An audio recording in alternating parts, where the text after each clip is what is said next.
আমার বাড়ি কুড়িগ্রাম জেলা, রংপুর বিভাগ, চিলমারি থানা। আপনি কিসের ব্যবসা করেন? আমি আচারের ব্যবসা করি। আপনার এখানে কি কি আচার আছে? আমার এখানে আছে চালতা বড়ই, চালতা টক ঝাল, চালতা মিষ্টি ঝাল, তেঁতুল, জলপাই, আমসত্ব মিক্স। আপনার ফ্যামিলিতে কয়জন আছে? আমার ফ্যামিলিতে আমরা 4 জন। কে কে আছে? আমার ছেলে মেয়ে, আমার ওয়াইফ, আমি। এই ব্যবসায় কি চলে? এই ব্যবসা দিয়ে কষ্ট হয়।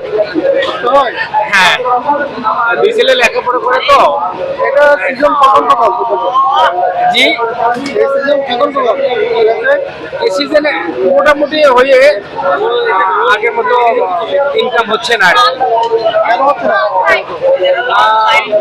জানি না মানুষের হাতে টাকা আছে কিনা, জানি না ভালো। মাসে কত টাকা ইনকাম হয় আপনার?